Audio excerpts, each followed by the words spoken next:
What's up, you guys? Welcome back to La Pura Neta Show. On today's episode, we're honored to welcome a true example of hustle, heart, and faith. A devoted family man, loving husband, and a proud father, Chris is one of the most trusted developers in LA.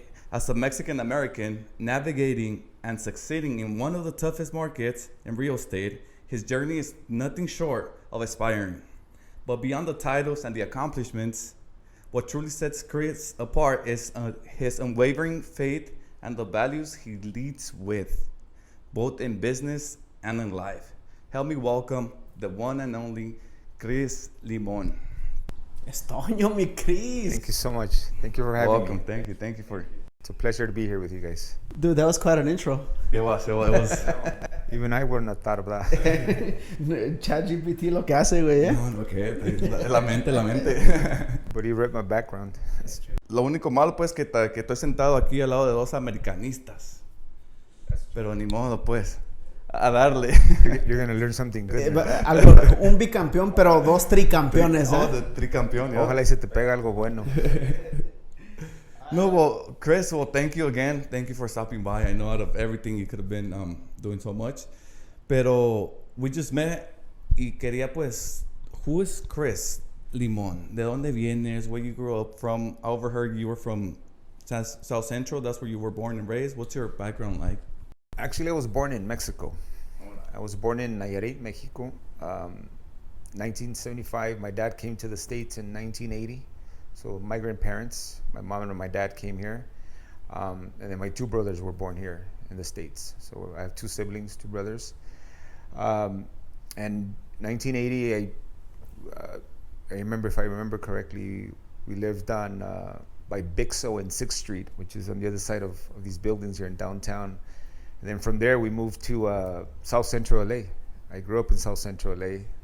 Went to school, went to many schools. I don't even remember how many schools I went to.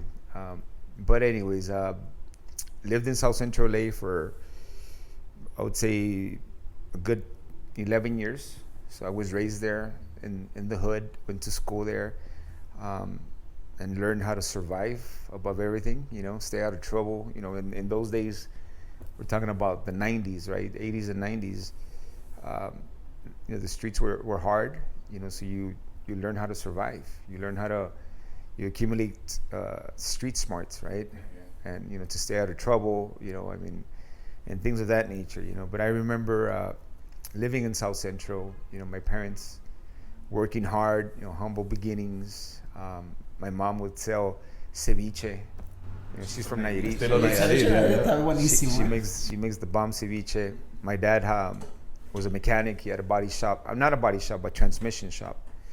And he worked for a guy for many years until he opened up his own place. So he worked really hard, to bring food to the table, right? To raise three boys and my mom. And my mom was also a hustler. Mi mamá vendía ceviche, vendía joyas, vendía hasta pan, hermano. So I remember my mom selling bread in the streets. I was young, my brother, I think my brother William was maybe 3 or 4 years old, and my other brother Milton was probably 1 or 2. And I remember selling bread with my mom in the streets. So we come from humble beginnings. I'm blessed to say that, but I'm also blessed on the example that my parents gave me of hard work and passion and resilience and all that. So that's a little bit of the background from my life. What part of Nayarit are you from? I was born in Tuxpan, Nayarit. Yeah, it's a small town close to Tepic. Tepic is the capital, but it's Tuxpan, Nayarit. Yeah. Some people call it a rancho. It's more like a town now. It's grown a lot, and it's a nice place to go. Yeah, and I'm very proud of that, of being from Nayarit. My girlfriend's family, they're from Tequexpan. They call it Teque. But it's on Nayarit, and I don't know that town, yeah. But I visited many towns in Nayarit, and it's always a blessing to go back to where you were born and the neighborhood.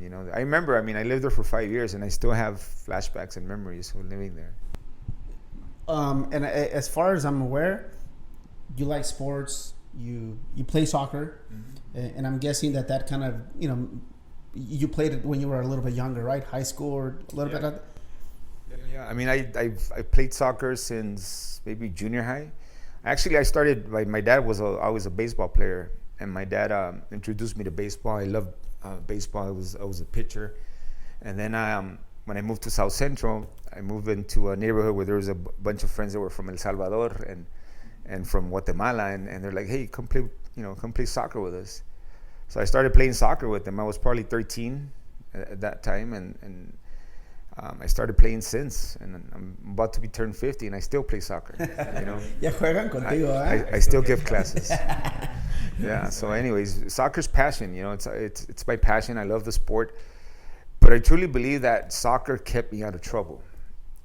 Soccer was one of the things God used to keep me off drugs and the gangs and things of that nature. So I'm blessed to have loved that sport, still play it. I follow soccer passionately. My two younger boys love soccer too, and they're involved. They've played too. So it's fun to try to kind of give an advice to your kids about their soccer, how they're playing and position wise and how to read the game and things of that. So yeah, soccer has been a big part of my life. I bring that up because one, obviously I played, I coached the kids, so I know there's some of the kids that are gonna watch this, and I feel like soccer itself gives you a lot of lessons that we later on take to real life, such as whether it's school, whether it's a job, a career, investing. It's all resiliency. It's like sometimes you're going to be behind the scoreboard, and you're going to take that in real life, right? And I always use soccer as an example of real life, and that's why. And I don't know if you can relate to that. I do. I mean, soccer is a character sport, right? It brings out the best out of you. It can bring the worst out of you, but it's a sport where it's competitive. Soccer's grown a lot here in the U.S., so I definitely think that the kids nowadays, with the way club soccer is developed, so many leagues, so many different teams, it's important to play the sport and the opportunity that it gives you to get into a good university, a good college, being scouted, all those things. We didn't have that, We played on 41st and San Pedro, bro, and on the dirt field, and it was raw. That was just soccer. But nowadays, these kids have an opportunity to travel, go to good colleges, and if any soccer players are listening to this, I would say have good grades, focus in school. If there's talent but you don't have the grades, then you're not going to be able to play in a good Division I or a good college. So I know it's hard, because maybe we don't have that background, of education or going to college or university. But I would definitely advise the young generation that's playing sports to focus in school, get an education, echarle ganas. It's you never know the doors that God is going to open, where He's going to take you. So definitely hit the books. You can have a girlfriend, you can do those things like everyone else does, but maintain focus and have passion on your school and the sport.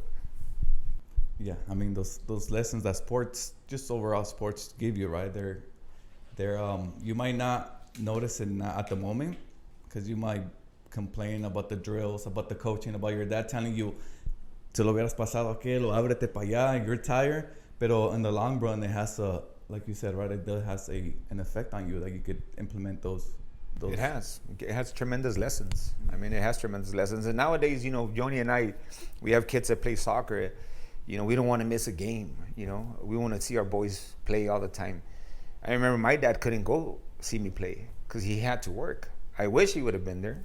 I wish he would have seen my soccer games or go to my school games at high school, but he couldn't. He had to work hard to survive, to bring food to the table. So now that we're able to travel with our kids and see them play and have them in club soccer, it's just a tremendous blessing, because now you're seeing the next generation. We kind of broke the ice here, and now we're seeing the fruits of the hard work of our parents, what they did for us, and now our kids can see that and live that. And not only soccer, all sports, right? All sports, any hobby, instrument, something just to kind of, I would say, that keep your head occupied and a little bit out of trouble. find what you like. Some people might be like cooking or something that inspires you and you're passionate about. So let's change gears a little bit. I'm pretty sure I know you because you invest in real estate. You're one of the here Mexicans in LA that has a good name for himself, and a lot of us learn from you. But does your family come from like investing in background, or what does that look like, or for you? I mean, I'm first generation here as far as real estate. I became a realtor when I was 18 years old.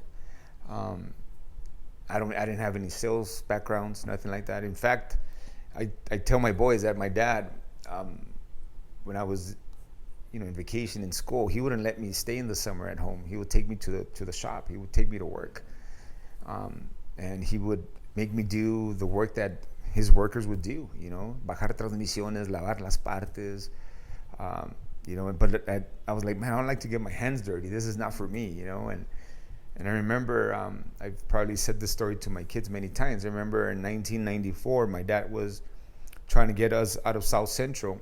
It was 93, 94, and he was trying to buy a house. He was buying a house in Southgate. We moved to Southgate, and the realtor that was showing the properties to my dad, hopefully he's still alive, Miguel Campa is his name. I remember him clearly. The guy asked me, when my parents were watching the house, seeing the house, he's like, what are you going to do? What are you up to? Are you going to school? You're working? I go, no, I'm working right now and with my dad. And he said, well, what's your plan? What are you going to do? I go, well, I would have loved playing soccer in college, but I said, my girlfriend's pregnant, so I don't think I'm going to be able to go to school. I'll have to work. And he says, you're going to do your dad's business? And I said, I don't think so, man. I want something else. And he says, why don't you try real estate? And I said, real estate? And I said, what you do, right? And he's like, yeah, sell homes. He says, you can make a lot of money in this business. I go, but I have no skills. I have no clue what to do. He says, don't worry about it. Come to my office. I'll introduce you to the manager, and they'll get you signed up in the real estate school, and then you'll learn from there. And I think that right there changed my life. That meeting there, it was God's purpose, that agent speaking to me and saying, hey, get into the business. And he sold. Eventually, actually, he was not even the one that sold us the house, because my dad ended up buying the property from someone else, another agent. Typical, right? But he's the one that put that idea in my heart. And then I told my dad, what do you think, Dad? And he says, go for it. I mean, you're going to be a dad. I was a dad at 18 years old, and I just knew I had to do something, life changed instantly, and at a young age for me. So I had to become, maturity came, responsibility came, and I just had to make the right decisions. And that's how I got into real estate. So no one invested in my family. My dad was the first one that bought a house. I got into the business. I was blessed of landing in a really good office, Century 21 Casablanca. They were in Commerce in 1994-95. And I just hit it hard, man. I remember starting with zero.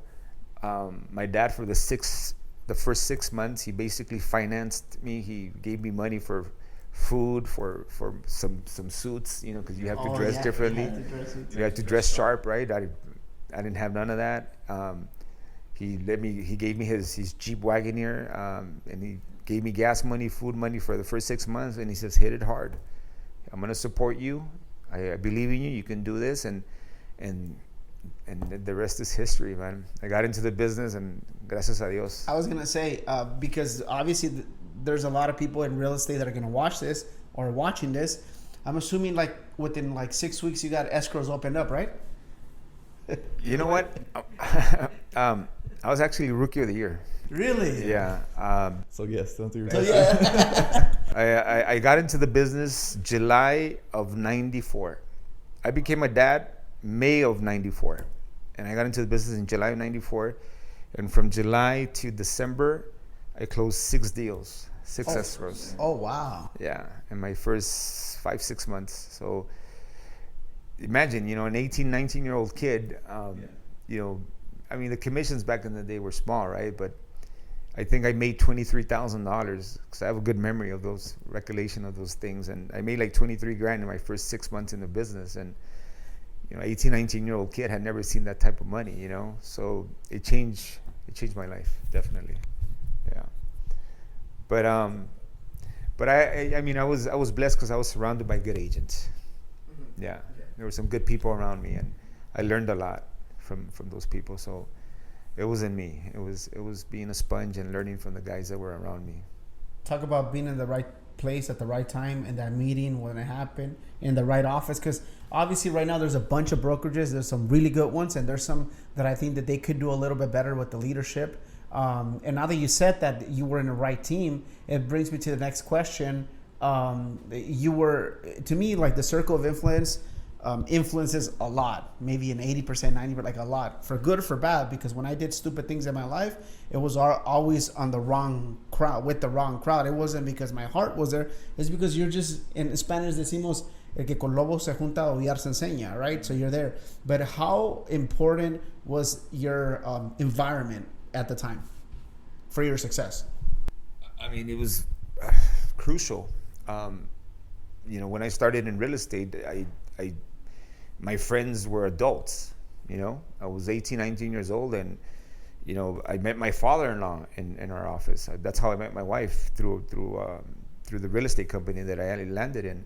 So the people that I surrounded myself were mature people that were in the business, older guys, older women, and I learned from them.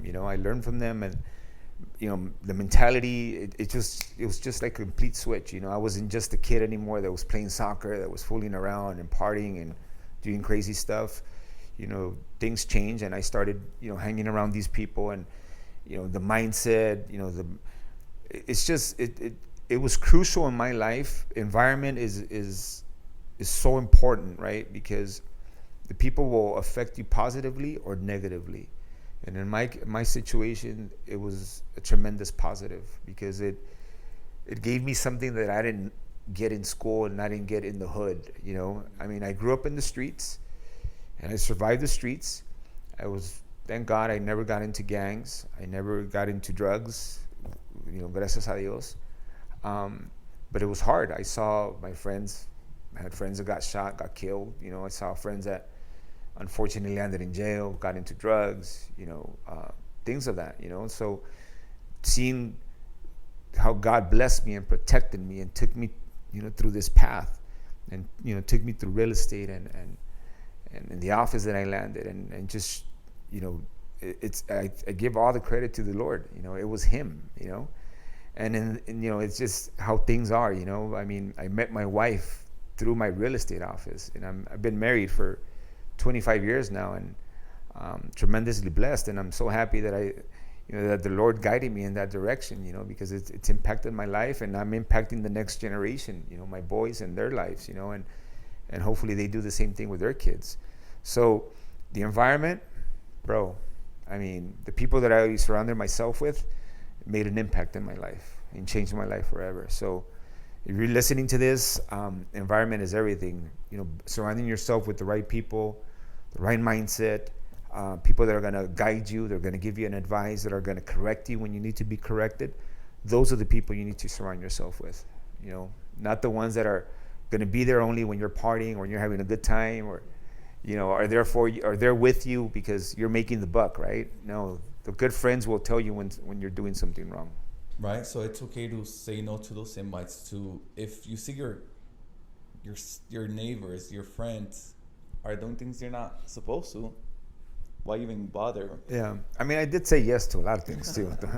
I still did my series of wrong decisions, bad decisions. It's like a typical realtor, you make money, and you start making money, and you buy a car, and you buy the clothes, and start partying. I did those things. I'm not going to say I didn't, but thank God I never got into drugs. That's something that I didn't even like weed, man, nothing like that.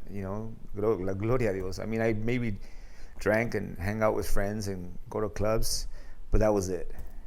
That was my vagancia.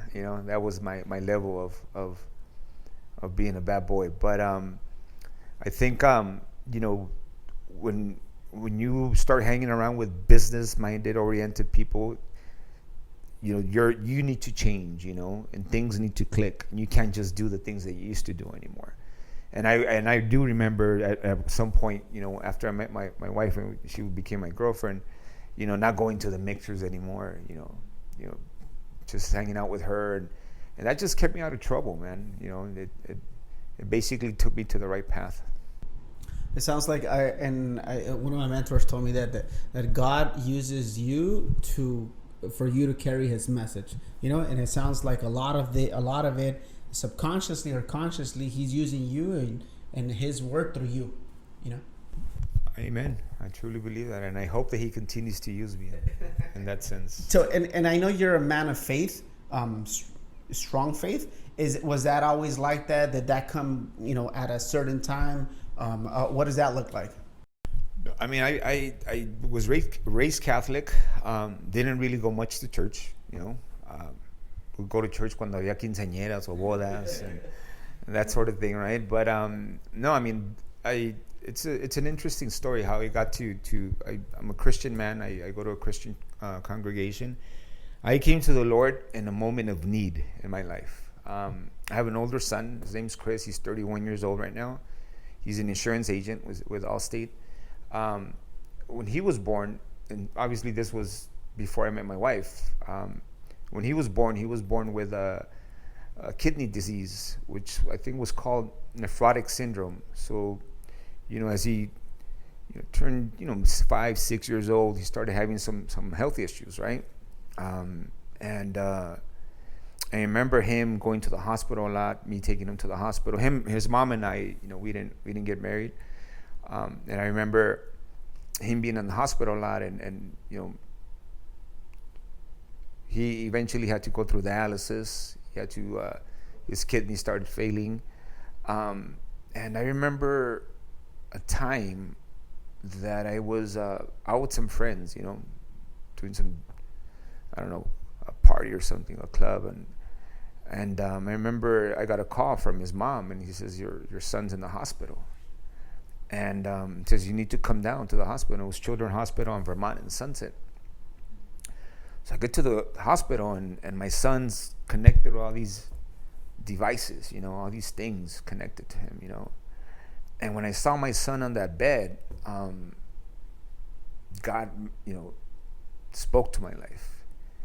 And he said, here you are throwing your life away.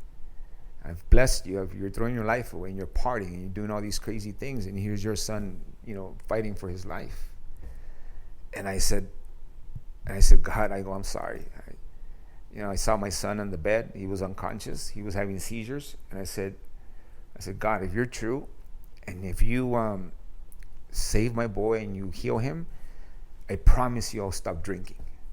I said, I'll stop drinking for a year, and I'll change my life, and I'll get closer to you.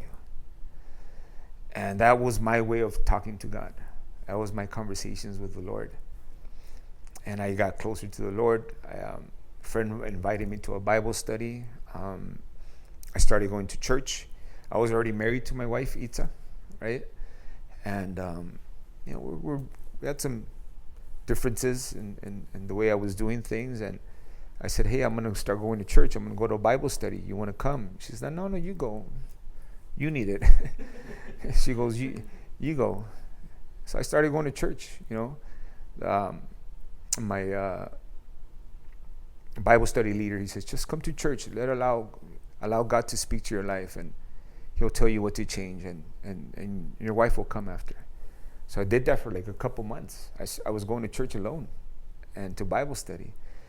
And, my son, was going through dialysis and all these things. He was on the list for a kidney transplant, because his mom couldn't give him the kidney. A bunch of my friends, got checked out to see if, there was a match, being a donor, and nothing, none of us were able to do being a donor for him. Long story short, I got closer to God. I got,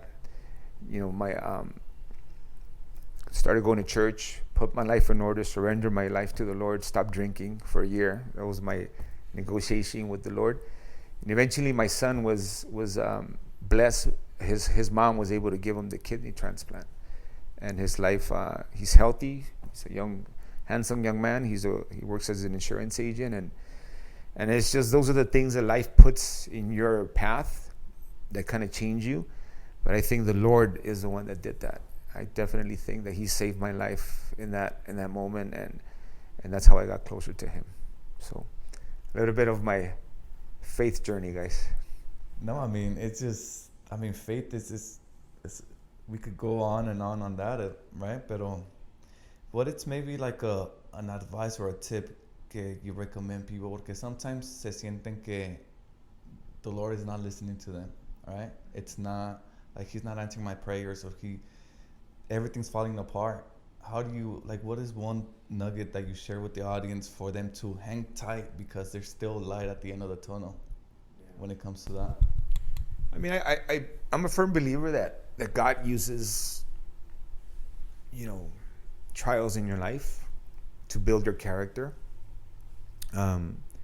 Tribulations, when things are going wrong, when things happen, people get sick.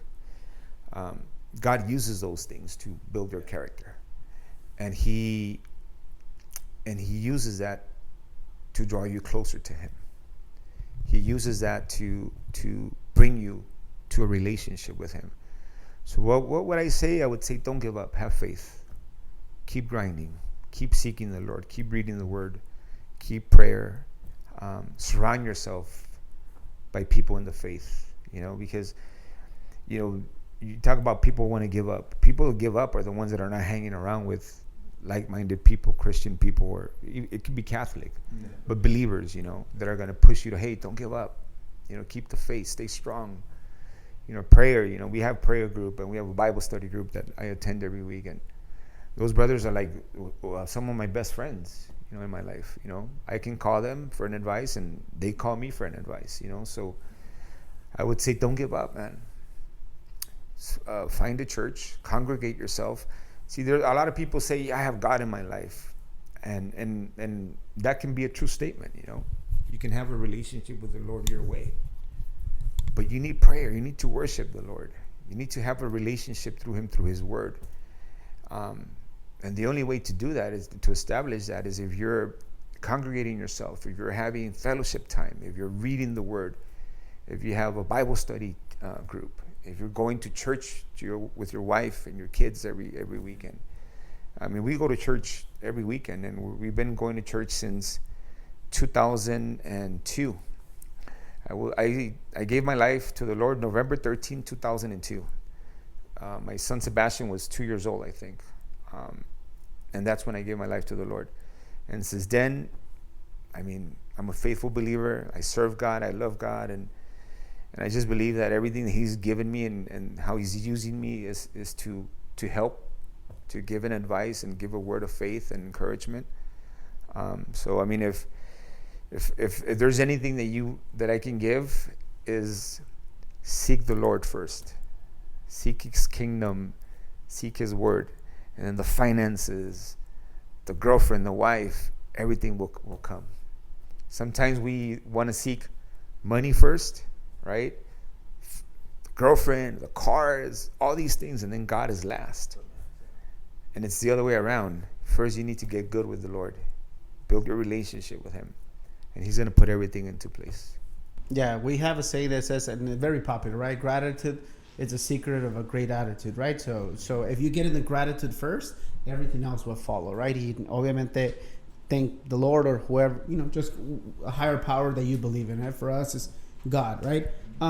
Quick question. What's kind of like a biggest failure that you had that ended up at the beginning being such a big obstacle, but it ended up being such a blessing in your life that you can recall? In the business or? In general. Well, I mean, I'll give an example in the business, right? I remember investing in a property. I started doing rehabs, right? I started doing remodels, and then I started building. This was back in 2008. When the market was going down, and I started building a spec home in Dana Point, California. It was probably about 5-6 blocks from the beach, and I thought at that moment, that it was the right move. And I ended up selling the property, and I lost over $300,000, man. I kept it for some time, rented it out, and I rented the property out, and I thought, the market will come back up and I'll be able to sell it and get my money out. I had to sell it, and I lost over 300 grand. And that lesson showed me in my business, right? Because, we develop and we invest, and it showed me that I shouldn't develop a property when it's not next to where I live. I need to be able, if I buy a property, I need to be able to drive to it within 30 to 45 minutes. And I got out of my area. I went into the high end, Dana Point. It took me a year and a half to get the plans approved. It took me another year to sell the property. And once I was done, the market tanked. I couldn't sell it. So I don't touch a property if I cannot drive to it in 30 to 45 minutes. And that's just my rule of thumb now. So I stay in the hood. I buy in LA. I buy in LA, and that's where the bread and money is at. Bread and butter. I mean, you're not gonna lose in LA. Yeah, you can buy something in Orange County or in Ontario, but my sweet spot is Los Angeles. So that losing in that property taught me not to get out of my area. Yeah, and so I only purchase properties in LA County, in the surrounding cities, and thank God that has been a blessing now. And I'm assuming it's like the medium price points areas for you in LA, right? Yeah. Anything from medium price points. I mean, whatever you can buy something. If you have to develop, you're gonna buy it as a land. Tear down the property and build 4 units or remodel a house. Yeah, anything between $4 and $1 million is probably the price point in LA. You gave us a little about your background. What do you do now? You are into real estate, but just for the audience who don't know you, what are you currently doing now? Like, you're a developer, you're still an agent, you wholesale, you flip, you just maybe a little more detail so the audience can know what you're doing now, and then we'll go in between. I mean, I'm a realtor. I still sell real estate. I sell real estate to my past clients in Spirit of Influence. I don't grab a buyer and take them and show them properties from the MLS unless it's a referral. But then I also have a team, right? I have staff that help me, and so I still sell real estate. We flip homes. I don't really wholesale because I'm not. I don't have the time to be finding the sellers, that are distressed, that's why I have Yoni and other people. Pero me pasa las que no quiere el canijo. Se queda las buenas.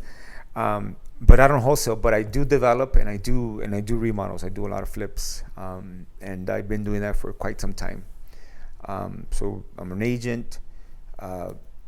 I'm a developer, and then we own property.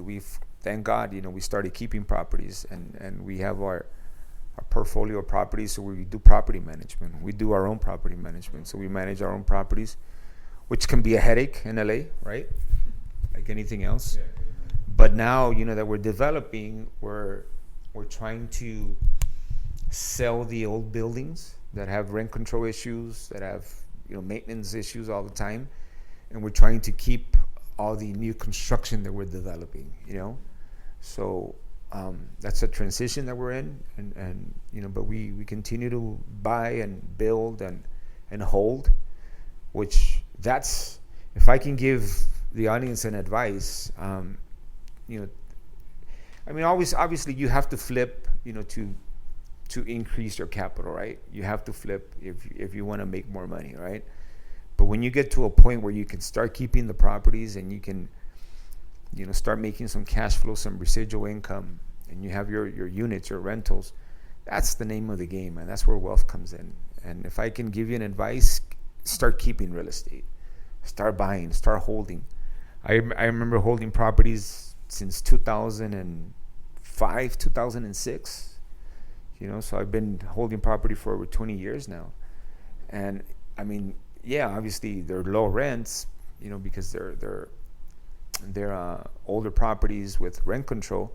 But those properties are the ones that have given me the opportunity, because of the equity I have in them, to be able to pull a line of credit to invest money and develop new construction that I now keep and rent. So I think keeping the real estate and holding it, for residual income is where wealth is at. If you're flipping, you're always going to need to do the next flip to make money. Yeah, you'll make 50, 100 grand or whatever, or even if you make 30, 40, still good money, right? But then you pay your capital gains taxes, and then you're left with X amount. And the name of the game is to keep rental properties, and you depreciate, you do cost segregations. There's so many things that you can do nowadays to lower your tax liability. So I'm a firm believer in owning real estate and keeping rental properties. And I've been telling this guy, start thinking of keeping properties. And I know that he's doing that. He's in the transition of that. But that's where the money's at, man. I mean, because I'm going to give you an example. I remember buying a property in Watts, okay, on 117th Street in Mona. And we bought that property for things a little bit under $60,000 back in the day. I sold that property maybe 5 years ago, 6 years ago, or 5, and I sold it for over $515,000. Okay, and I grabbed that money, and I purchased 2 lots by USC, 2 houses, 2 side by side, 2 parcels, with that equity. And I tore down the properties and I built 3 units in each. So that single family got me into 6 brand new construction units, where we have over 28 bedrooms between those 6 units. And we rented to a city program by bedroom. So that's what I mean. When you hold real estate, it appreciates in value. You're going to build up equity. You can use that equity, pull a line of credit to do more investments. And that's just one example. But, I thank God, because I was surrounded by people that gave me that wisdom, that told me what to do, that said, hey, do this, do that, invest it this way. And the guys that told me to hold on to real estate, I have great mentors in my life that I learned so much from, and so that's, going back to your question, that's, real estate, giving advice, invest in real estate, flip properties, but also have the discipline to keep properties, because you can say, oh man, I'm going to make a good buck on this one. But what if you hold it? What if you build 2 ADUs in the back? What if you build 3 units in the back? What's it going to be worth in 10, 15 years from now? And then you're still going to get the cash flow. The discipline comes in is that your money needs to stay stuck invested. Your capital stays invested. You can't pull your money out because the banks are capping on the loan to values on the refinances, 60, 65. Maybe you can get 70%, but you're going to get a higher interest rate, right? The name of the game is cash flow, so you're trying to get the best rate. So if you're going to go with a good bank that's going to give you a good rate, you're going to be capped at 60, 65% max. So your capital stays stuck in there. That's where the discipline is at, that you have to be okay with that. But if you're in there for the long run, then you'll be fine. Yeah, and you said a couple of you said a lot of really good information, but one of them is like, I wish, and not that you said it, but I hear it over time. A lot of people, I wish I would have kept this property. I wish I would have kept this property, right?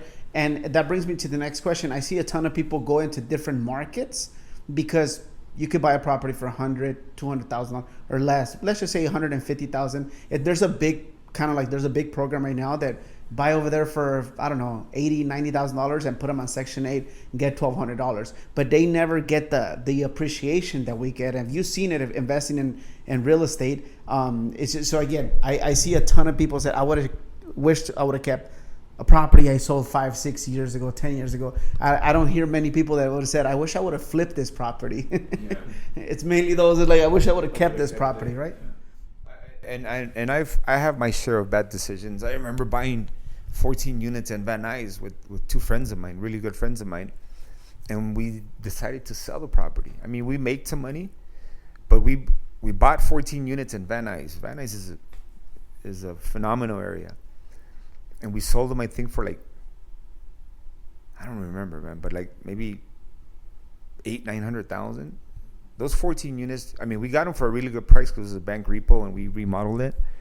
But those 14 units are probably worth like $7 million right now. And we sold it for under $1 million. Think about it. On Sherman Way. I wish we would have kept that property. They decided, let's sell it.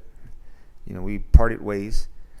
But those are the lessons. You're like, man, it would have kept that property. That would have been worth some really good money right now. But you live and learn, Yeah, and even like in the hood, like what we used to call the hood, right? South LA, Compton, etc. Dude, those properties, have you seen Compton? Everything, no encuentras nothing under 600, 800, and so on. Compton is such a good market. Who would have thought, right, that a single family in the hood would be worth over $500,000, right? Think about it. But here we're in downtown, right? And anything that you buy around downtown LA is a gold mine, because people want to live around LA. Compton, Southgate, Linwood, South Central, Ball Heights. I mean, I that's why I said that I don't buy a property if I can't drive to it in 30 minutes, because I truly believe that this is where you get the most appreciation, and this is a gold mine. And we're going through our struggle. We're going through our market change. Interest rates are still high. But right now, you just got to keep grinding. You got to keep going. You got to be smart with what you're buying. Buy at the right price. Buy the right properties too. I mean, when I guess when you're looking at investments, right, and you're buying flips and you're buying these type of properties, when you do hard money and you're leveraging yourself, you make quicker decisions, faster decisions. But when you pay in cash, you think about it twice, because it's your money. And you're like, man, it's easier to invest 10% of $500,000, because there's banks that will finance you with 10-15% down now. You make a quicker decision. Yeah, I'm going to buy this one, as long as I make this. But if you're investing $500,000 of your money, the money in your bank, then you think it twice. You're like, man, is this really a good deal or not? Do I want to put all my money into this property? So that's the mentality you have to get. You have to make sure that you're buying the right properties for the right price, and not just jumping into something a ver si pega, So I have my share of bad decisions that have given me this education. And which, I mean, it's part of life, though. You did share a lesson there. Can you probably walk us through another lesson, I guess? We read a book, Failing Forward, right? That's one of my top favorites, where it just pretty much talks about us failing and learning from the lesson and moving forward and being aware of the situation or the failure, right? But it's another lesson that deeply shaped you of who you are today. Oh my God, I've failed so many times, man. I mean, recently I invested in some restaurants, that didn't work out, unfortunately. I mean, I think failure is part of life. You're going to make mistakes in life. You're going to invest your money in certain things that you shouldn't, right? You go in with faith, and you go in with hope that everything's work out, right? But it's just part of education, man. That's how you learn, bro. The guys that I invested my money with in the restaurant business, I mean, they're good people. They're good guys. Nothing against them. Hardworking people. They work their ass off. It's just the economy. The rents were really high. There were so many different factors, right? But what I've learned right now with failure, is that I'd rather have my money invested where I can control it, and it's not in the hands of other people. Not because they're doing things wrong, but you can't do anything about it. And I don't know anything about the restaurant business, but we decided to invest in it, and the restaurant closed. It's part of life. It's a failure. Yeah, it's a failure. Money's gone. You write it off, but you learn from it, and that for me was a huge lesson. Where I don't invest if I can't control it. I got to be in control of the money. I got to be in control of the decision making. And that's like a rule of thumb for me now. So failure is part of life, man. It's part of education. It's your financing, your education. That's how you learn. But I'm not going to make that mistake again. Oh, I didn't know. Well, obviously I knew you guys had the restaurants, but I didn't know it hadn't worked out. It had not worked out. But just kind of piggyback on that. that you said that you have to learn the lesson. John Maxwell says it, and I think the Bible says it. Don't quote me on it, but I do believe, because people have told me, they said that the lesson will keep appearing until you get it. And if you don't get it, the lesson is going to be harder next time. So I'm glad you learned your lesson in the restaurant business, right? Yo he aprendido por las malas en todas. So, and muchas. So, and what does your life look like right now, bro? Like now, what now? Let me rephrase that. What's next for Chris? I mean, I'm in a point in my life where I'm trying to scale down on the amount of business that I do, because real estate is stressful. I mean, it's very rewarding, but it's also stressful at the same time. So I mean, you're juggling a lot of plates. You got investments, you got your flips, you got your development, you're taking care of real estate transactions for your clients. It's like you're spinning a lot of plates at the same time. And then you have life, you have wife, you have kids, so I want to scale down a little bit. I want to be smarter about what I do, my decision making. I want to continue to invest. I want to teach my boys how to invest in real estate, how to property manage, how to project manage projects, for them to learn how to, do flips and remodels and things like that. And just show them, show them and kind of scale back. Maybe I'll be the Harmony lender and I'll loan them the money, and then they can do their own developments. Because they're going to do their own thing. They're going to do whatever career they're going to do, but I want them to understand what their dad does, how to property manage, how to remodel properties. I want them to be wise in these type of things. So my main goal is to teach them to, learn, for them to learn how to maintain properties, how to keep them, in good shape, deferred maintenance, things of that. And then just for them to hopefully in the future grow the business. Maybe one or two of my boys will get into the business eventually. But, I was talking to my wife the other day and I asked her, look, what if one day I open up my own shop? Like I'm a realtor. I'm not a broker, right? But my nephews and my nieces and a couple of my kids, they might want to get into the business. So maybe we'll open up our own office, I don't know, Limon Realty and Partners or something like that. Hopefully Gerardo Limon doesn't. I was going to say that. but I eventually will open up my own place. And if I don't, I'm just going to teach my boys and my kids, my family members how to invest. Because in real estate has changed my life, and it's taken me to a point in my life where now I want to help others. I want to be able to teach what I've done, and help their lives being transformed and changed. So I think that's the next step for me. Dude, you brought a really good point, and I will, this is kind of like a raw question. How do you, obviously you were raised in let's just say South Central, South LA. As you went in the business, you started making a little bit more money.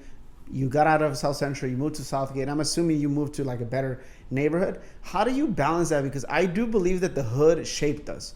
The hood helped us. Like, the school of hard rocks, no? O sea, ya no cualquier te ve la cara de pendejo, because, ¿sabes? How do you shift that to teach? Because although we want the best for them, we also understand. I have a 15-year-old, right? We also understand que en veces les falta barrio, How do you balance that? With our kids, you mean? Yes, with our kids. Look, for me, I didn't go to college. So I went to high school and I went to the, like you said, the school of hard knocks, right? I have street smarts. I take my kids to the projects. I take them to LA. I take them to the hood, and I want them to understand. I want them to live, to see what really goes on, what the reality is. Yeah, maybe we live in a better community now, and they go to better schools, and they live in a nicer neighborhood, a safer neighborhood. But I bring them here. I bring them to downtown. I bring them to LA. I want them to understand. We go pick up rents. And we go to the rents and we go to the properties and like anyone else. But that kind of gives them perspective. That kind of gives them, okay, my dad has been doing this. Maybe I can do this too. I don't want them to grow naive or innocent in that form, but we have to teach our kids. Unfortunately, these things were taught onto us, by default. We live there. We were surrounded by drugs. We were surrounded by by gangs. We went to schools in rough areas, but those are the things that shape you. Those are the things that form you, and those are the things that mark your life, so that you can. I guess what I'm trying to say is we're always trying to make our next generation better, trying to give our kids and our family a better lifestyle, still with principles, still with humble beginnings, just teaching them how to be humble no matter what they do in life, principles, morals more than anything, right? And if you're able to teach them the street smarts, que no le vean la cara, don't let people take advantage of you. I remember being a young kid and getting into fights, all the time, and I knew how to defend myself. So I never allowed anyone to take advantage of me, because I grew up in the hood and you just had to survive. And that's something that I want to give to my next generation. That's something I want to teach to them. But I mean, it's part of life, man. They're gonna get it. They got to go through their things. They got to go through their falls and que les den una buena calentadita one day para que aprendan. So we've all gone through that. I mean, de una manera u otra se tiene que aprender. Like, that's life, Y with that being said, I'm Chris. So after everything that you've learned, you've gone through, what's an advice that you would give your younger self that you wish you knew sooner? That's a good question. I think I would work on myself more. I think I would, today there's a lot of podcasts and stuff like that. There's a lot of books and all that. When I was growing up, man, I didn't really work on myself, man. I thank God that through my mom and my dad, seeing how hard they work, I developed those skills of hardworking, that really helped me and shaped me, right? So I think that our kids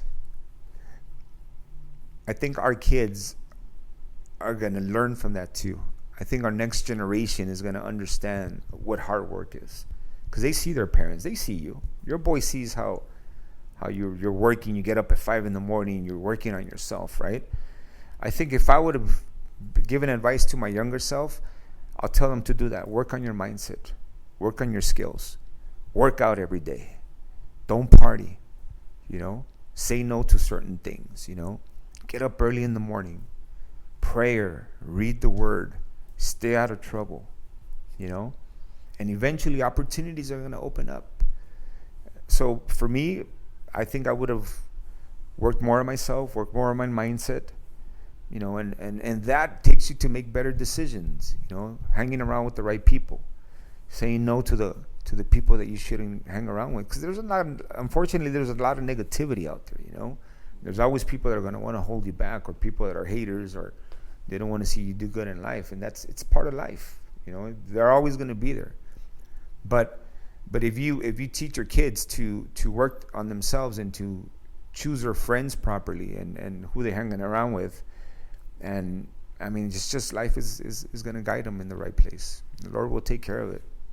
And I mean, another advice, and get yourself good with the Lord, man.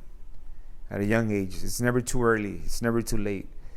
Develop your relationship with Jesus, man. Read the word, pray, man. I tell my boys, I was having a conversation with my son, Abraham, earlier this morning. I go, your day should start praising God, seeking the Lord, and your day should end with thanking God. And if you do that, man, if we can teach our kids that, our kids are going to be okay. Amen, man.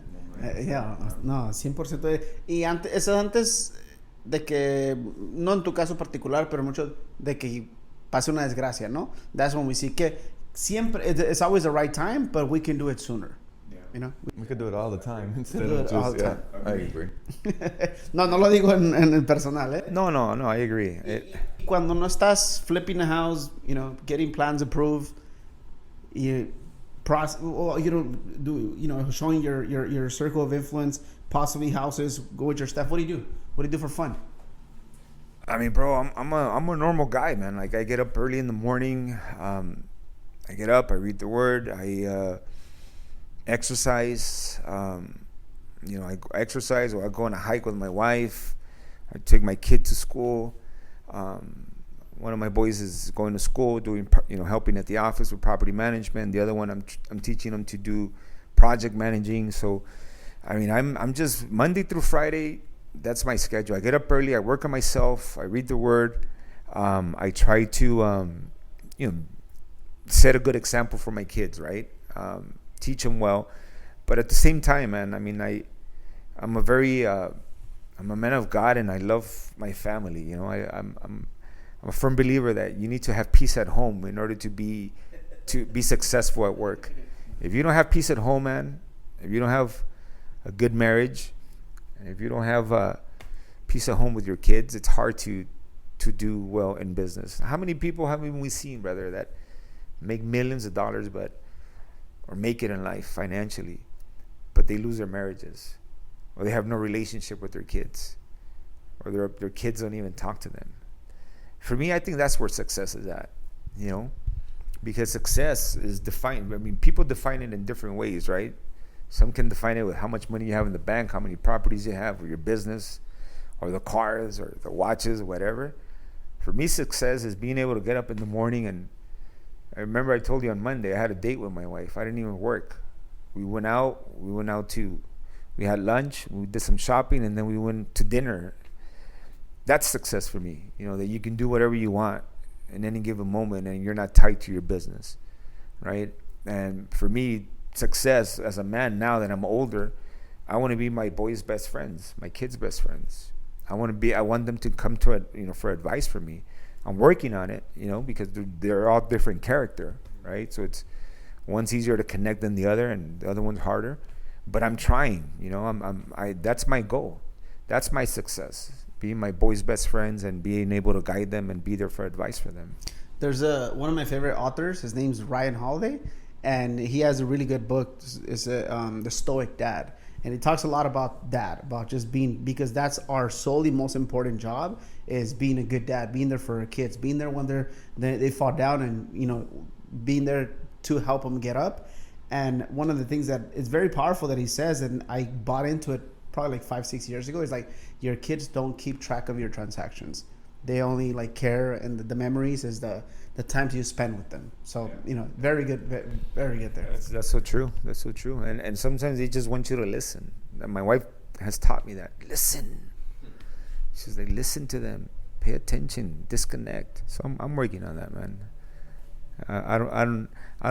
I think we're improving every day, Nos estamos dando cuenta de hay cosas que hay que mejorar. Y siempre como we mentioned the last time, like self-development or just self-improvement, it's a never-ending cycle, When you think you got to a milestone, apenas está empezando la otra. Oh, yeah. So it's just... Ojalá, ¿ya eres abuelo or not yet? Not yet, man. Not yet. Because then starts the new journey of a grandpa, right? Ojalá pronto, ¿no? Pues yo quisiera. Pero estos una piña por allá, Un piñazo. But I'm looking forward to that. I was telling my son, one of the reasons I work out and take care of myself is because I want to see my grandkids, I want to spoil them. I want to spend time with them, So, I have 4 boys. They're all single. If there's any beautiful young ladies that want to meet my boys, I'm just kidding. They're good. I'm excited about the next chapter of life, which is going to be being a grandparents with my wife, and life is good. God is good. I think, man, brother, maybe people are looking for a business advice or how can I make the next buck. I tell you this, man, you get good with God will take care of your finances, man. And I'm 100% confident that will happen to your life if you get yourself good with the Lord, man. That's venimos for business advice, and we got something better, which is a little bit more of guidance of connection. Spiritual advice, my man. I love it, though. I love it. That's one of the reasons why we wanted to bring you here. I told Daniel about it. He wanted to bring you here. So now, as we're coming towards the end, I know you have some really good questions. Just lastly, Sorry, I always tend to ask a last question before the rapid fire questions. 25 years of marriage, you said, right? We have 25 years. A newly wed over here. I know. Congratulations, bro. Soga el cuello. No, amigo. God is gonna bless you, bro. Just to keep it short, I guess, what's a one tip you recommend for not just Johnny, but everyone who's wanting to get married, who has been married, and for 25 years, that's just not quite some time, you know. It's a while, brother. I mean, I think I